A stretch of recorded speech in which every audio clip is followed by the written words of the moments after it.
আজ 17ই সেপ্টেম্বর। প্রতি বছর এই দিনে বিশ্বকর্মা মর্ত্যলোকে পূজিত হন। বিশ্বকর্মা পূজা হিন্দুদের একটি ধর্মীয় উৎসব। দেব শিল্পী বিশ্বকর্মার আশীষ কামনায় এ পূজা অনুষ্ঠিত হয়। বিশ্বকর্মা চতুর্ভুজ এবং গজারূঢ়। তার আকৃতি অনেকটা কার্তিকের মতো। বেদে বিশ্বকর্মাকে পৃথিবীর সৃষ্টিকর্তা রূপে বর্ণনা করা হয়েছে। ভক্তদের বিশ্বাস অনুযায়ী তিনি বিশ্বের তাবৎ কর্মের সম্পাদক। তিনি শিল্পসমূহের প্রকাশক, অলঙ্কার শিল্পের স্রষ্টা, দেবতাদের গমনাগমনের জন্য বিশেষ যানের নির্মাতা। শিল্পবিদ্যায় তাঁর একচ্ছত্র অধিকার।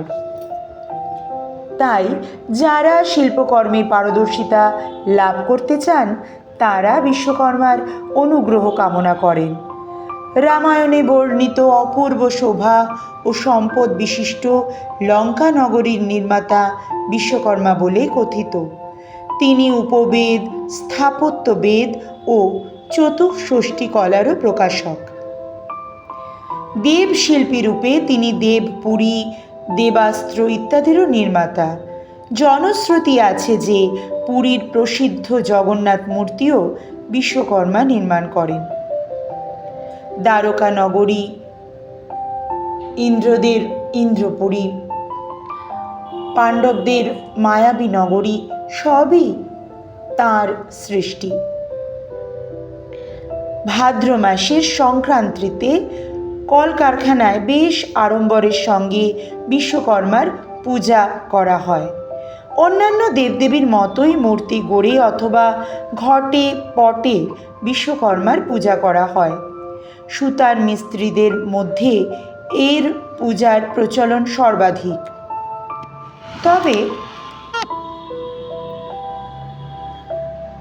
বাংলাদেশে স্বর্ণকার, কর্মকার এবং দারুশিল্প, স্থাপত্য শিল্প, মৃৎশিল্প প্রভৃতি শিল্পকর্মে নিযুক্ত ব্যক্তিগণও নিজ নিজ কর্মে দক্ষতা অর্জনের জন্য বিশ্বকর্মার পূজা করে থাকেন।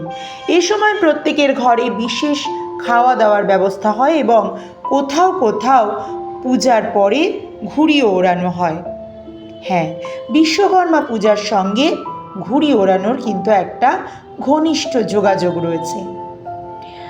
পুজো মানেই উৎসব, আনন্দ, আয়োজন, উৎসব উদযাপনের নানান মাধ্যম রয়েছে। বিশ্বকর্মা পুজোর ক্ষেত্রে ঘুড়ি ওড়ানো সেই মাধ্যম। ঘুড়ি ওড়ানোর নেপথ্যে আছে সমাজতাত্ত্বিক কারণও। বিশ্বকর্মা শ্রমজীবী মানুষের আরাধ্য দেবতা। কলকারখানার শ্রমিক, নির্মাণকর্মী, সূত্রধর, তন্তুবায় যানবাহনের চালক, কামাররা তার পূজায় মেতে ওঠেন।